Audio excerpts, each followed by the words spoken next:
Lucas 18.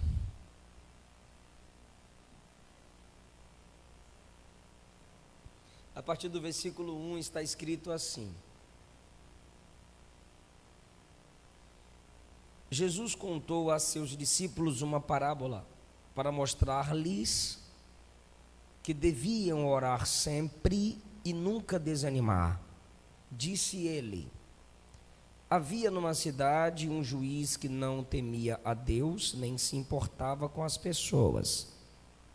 Uma viúva daquela cidade vinha a ele com frequência e dizia: faça-me justiça contra meu adversário.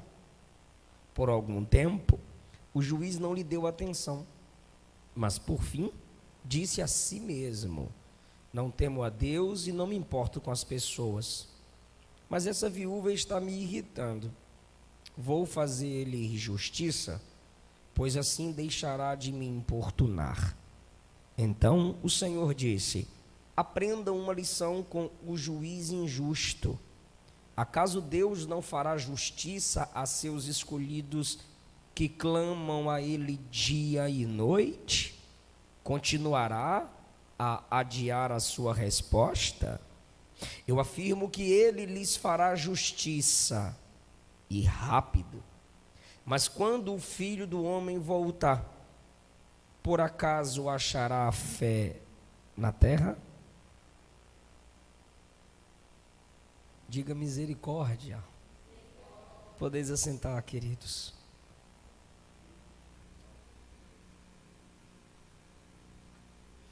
Nós lemos Jesus contando uma parábola. Um dos significados de parábola é comparar. Jesus está voltando. Um dos significados de... Obrigado, meu irmão. Pode baixar. Um dos significados de parábola é comparar ou colocar do lado. Jesus está tomando uma situação específica e usa essa situação específica para ensinar uma lição positiva. Mas antes que tenhamos as aplicações, pense comigo nesse juiz. Quando Jesus o chama de injusto, e ele completa dizendo que ele era um juiz que não se importava com as pessoas. Ele ouvia os casos das pessoas do ouvido para fora. Ele não se importava, ele não trazia para dentro de si. Um bandido, um juiz injusto, um representante da justiça que se comportava injustamente. Pense comigo, seus amigos sabiam, a cidade sabia, pois as cidades eram pequenas. Deus sabia, pois ele disse: eu não temo a Deus. Então ele tem algum tipo de conhecimento sobre Deus. Ele sabe de suas injustiças. Ele sabe que todos sabem de suas injustiças, mas o texto diz que ele não se importava. A viúva, uma mulher pobre, aparência simples. Quando a Bíblia chama de viúva, é porque é pobre. Principalmente no Novo Testamento, é alguém que precisava de auxílios do próximo. Ele é rico, a mulher é pobre. Ela tem uma batalha contra um adversário e ela deseja justiça contra esse adversário. Por isso ela vai até ele. Ela não faz justiça com as próprias mãos. Ela é uma mulher que vive só, porque sendo viúva não tem um marido que lute por ela. E cadê os filhos? Talvez não tivesse. E se tivesse, não tem os filhos que lutem por essa mulher. Ela só tem o juiz. Mesmo ele sendo a única esperança dela, a Bíblia diz que ele não estava nem aí. Ele não se importava com as pessoas. Como que ele se importaria com essa mulher viúva, escória, considerada escória, não tinha vez nem voz no seu rol de amigos? Por isso esse homem é injusto. Ele nunca deu atenção àquela mulher. E Jesus disse que ela vinha a ele com frequência, ela era perseverante em seu pedido: faça-me justiça contra o meu adversário. É o único juiz na cidade, ela tem uma questão com alguém, e a Bíblia diz que ela vinha sempre a ele. Então ele entrava no mercado, ela estava lá. Ele saía do mercado, ela estava na porta. Ele entrava no banco, ela estava lá. Ele saía na porta de casa para resolver seus problemas, ela: doutor, me ajude. Quando ele entrava do carro, ela estava abrindo a porta e entrando pelo outro lado. Imagine essa mulher perturbando o juiz: faça-me justiça contra o meu adversário. Aí você me pergunta: o que essa história está fazendo na Bíblia? Uma autoridade corrupta, uma mulher irritante e persistente, teve um ato de bondade, porque ele diz assim: eu não temo a Deus, eu não me importo com os homens, mas essa mulher está me irritando muito, eu vou fazer justiça para ela, logo assim ela para de me perturbar. Então tem um ato de bondade, mas é um ato de bondade relutante. O cabra é ruim, ele não vai ajudá-la por ela, ele vai ajudá-la por ele, porque ele diz: eu vou fazer justiça para ver se ela para de me perturbar.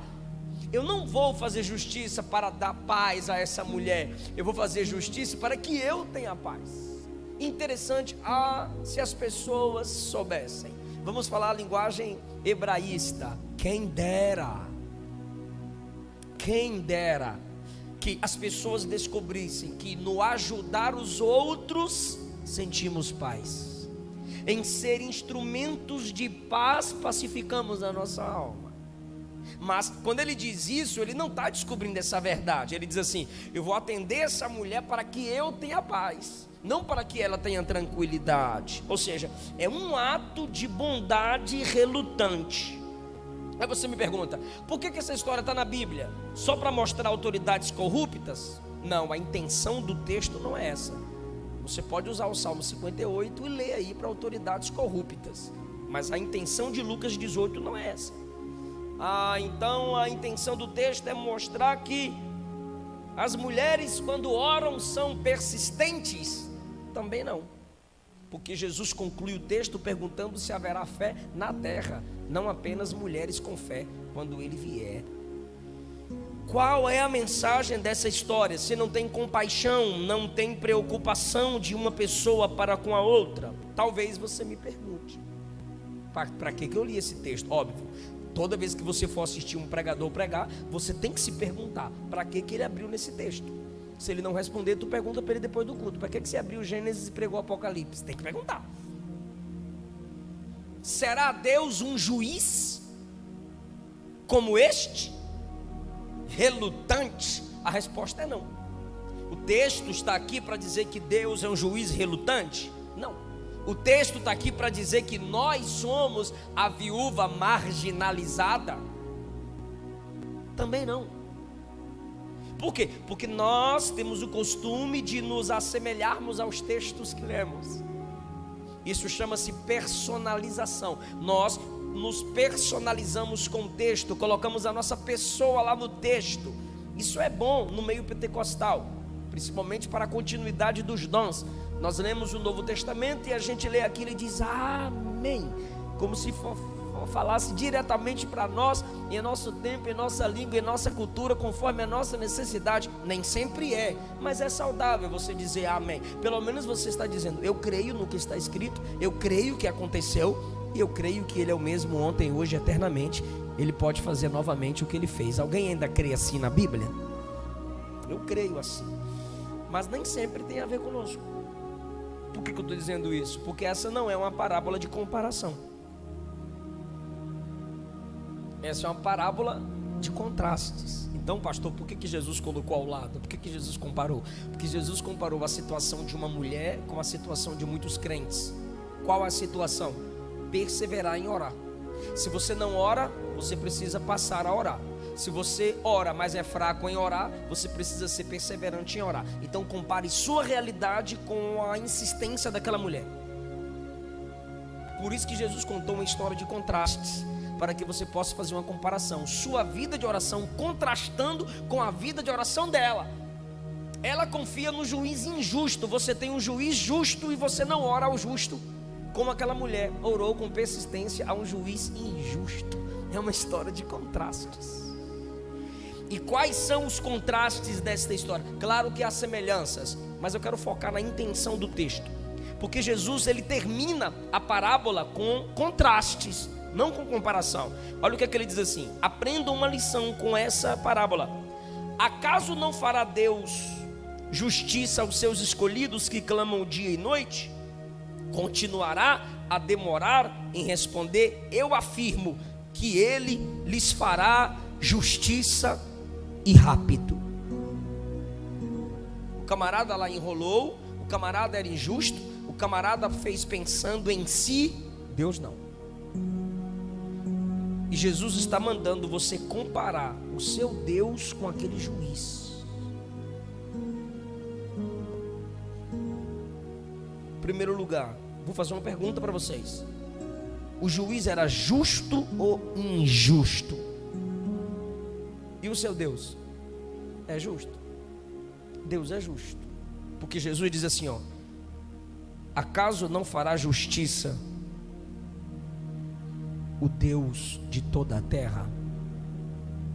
1 João capítulo 1 versículo 9, João disse: se confessarmos nossos pecados, Ele é fiel e justo para nos perdoar. Só que Ele não é apenas o justo que perdoa. João diz assim: Ele nos purifica de toda injustiça.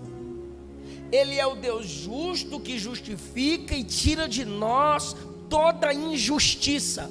Ou seja, Ele não te torna apenas um justo que ora como aquela mulher.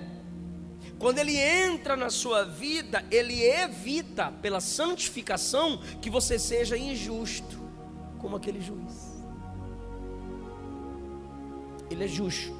Apocalipse 16, 5 diz assim: ouvi o anjo das águas dizer: justo és, Senhor, que és, que eras e que há de ser, porque julgastes estas coisas. Irmão, no nosso tempo pode demorar certas justiças divinas, só que Jesus disse que é rápido. Há dois significados para que há duas aplicações para que eu possa te consolar com essa palavra. Existem demoras em nosso tempo, e o que a gente chama de demora é um processo de Deus trabalhando nossa paciência. Segundo, e Ele fará justiça rápido, ou seja, quando Deus começar a fazer, Ele não vai demorar fazendo. Quando Ele decretar que chegou o tempo da justiça, Ele fará justiça rápido, sem enganos, sem fragilidades de caráter. Há muitas injustiças nessa terra, mas de um modo a Bíblia deixa claro: Ele vai fazer justiça. Ele é Deus fiel. Hebreus 6:10 diz que Deus não é injusto para se esquecer da nossa obra e do nosso amor e do nosso trabalho com o nome dEle, enquanto servimos aos santos. E ainda servimos.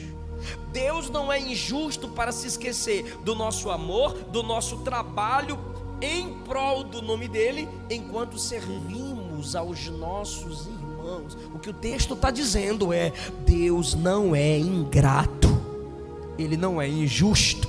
Ao mesmo tempo, o texto está dizendo que ingratidão é injustiça.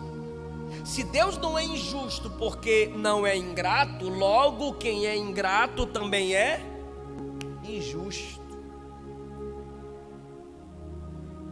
Talvez você conheça pessoas injustas e ingratas, mas Deus não. E você não depende dos injustos e ingratos para cumprir sua missão. Não importa o que fizeram. O que importa é você quem decide se quem te fez o mal te tornará tão mal quanto eles. Segundo contraste, primeiro é que o juiz é injusto e Deus é justo. Segundo contraste é que a viúva da história seria a última na lista dele. Primeiro, em termos de hierarquia social. Qualquer autoridade romana, qualquer autoridade israelita, qualquer autoridade judaica, sua família, seus amigos teriam prioridade para serem atendidos por ele. Essa mulher viúva, ainda que perturbava o camarada o dia inteiro, ela era a última na hierarquia social. Mas a história é de contrastes. Enquanto a situação dela, como necessitada, dependente, pobre, a colocava numa posição de último lugar, aí entra o contraste do evangelho. Os últimos serão os primeiros. Bem-aventurados no reino de Deus os pobres, tanto de espírito quanto monetariamente. Tiago escreveu isso. Deus estará sempre do lado dos mais fragilizados. Ah, pastor, eu não vejo assim. Então é porque você não faz assim. Porque a igreja é as mãos e os pés de Deus na terra. Deus sempre estará do lado do fragilizado, do injustiçado. Deus inverte as coisas, irmão. Paulo diz que Deus escolheu as coisas loucas para confundir as que pensam que são sábias. Eu sei que no contexto de loucura que Paulo escreve aos Coríntios é a mensagem do evangelho. Porque todo mundo pregava o que a maioria dos coaches pregam. Olhe para dentro de você e veja que você é um Deus, que você é top, que você é grande. Aí você vai para a mensagem do evangelho e diz assim: olhe para dentro de você e veja o quão você é corrupto.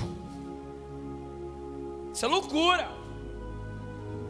E o que é loucura no tempo de Paulo é que os crentes chegavam e diziam: o Salvador morreu na cruz. E quem morria na cruz era bandido.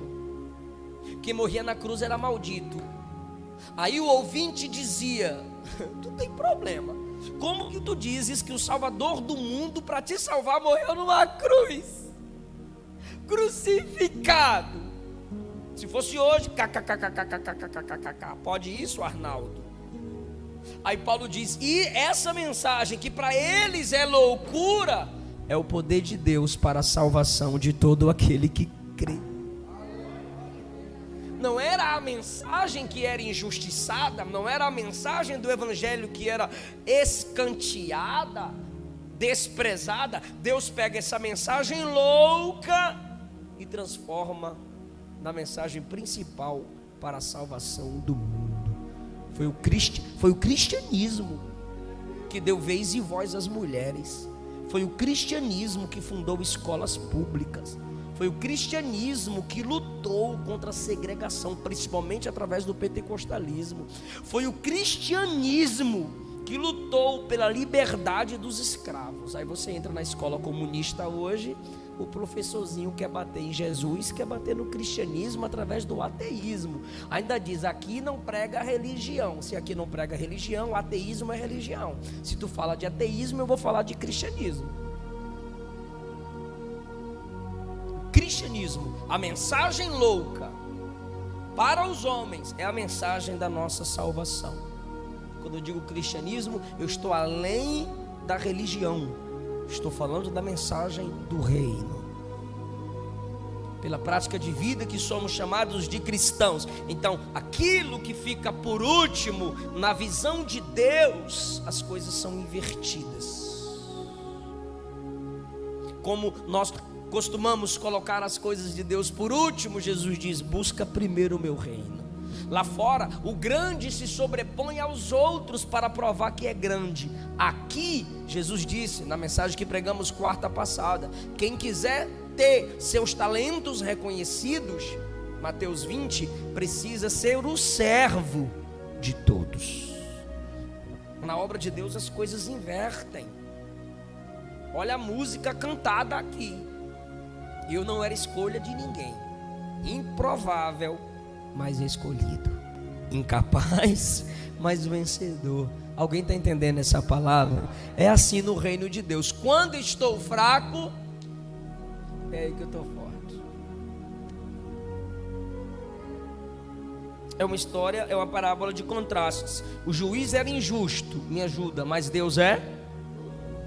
A viúva na história aqui era a última na visão do homem, mas na visão de Deus ela seria primeira. Terceiro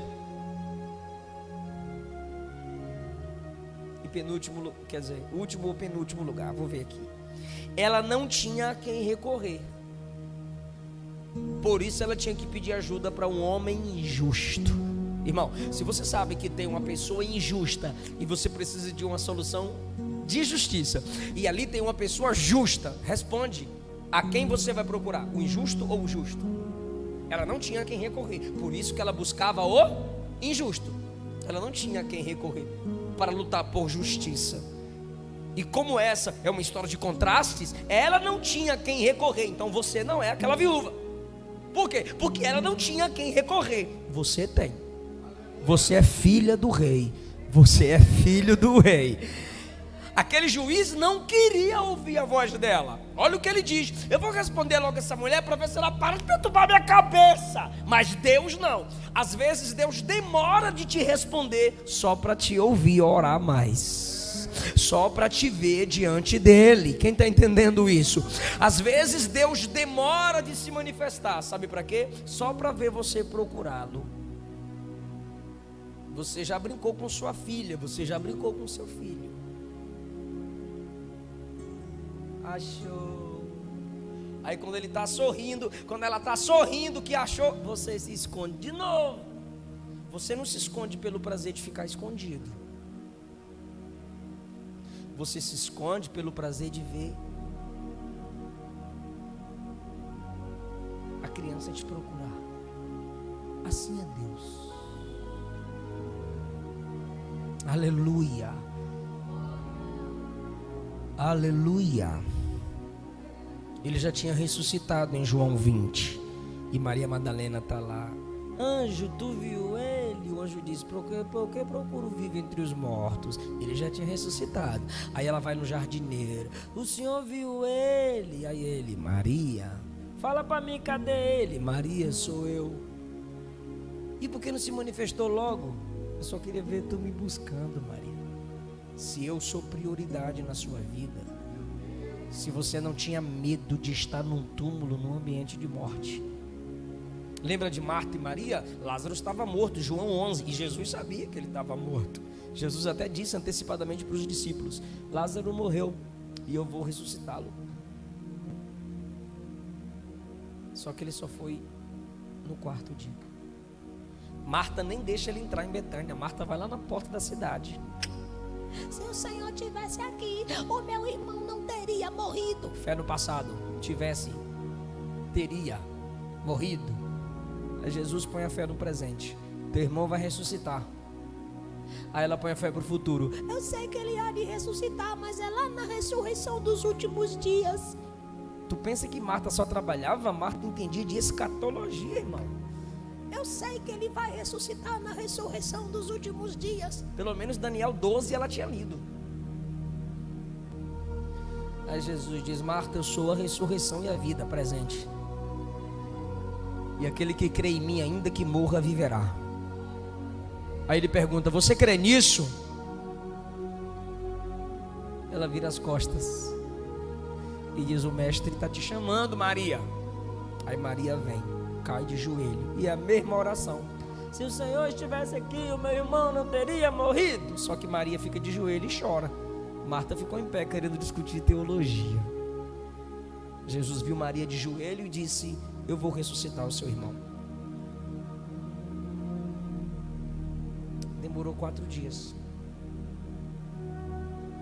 mas ele chegou sabendo que aquela família estava desejando a presença dele. Se o Senhor estivesse aqui. Foi cantado aqui, irmão. Ele quer ser chamado de amigo de novo.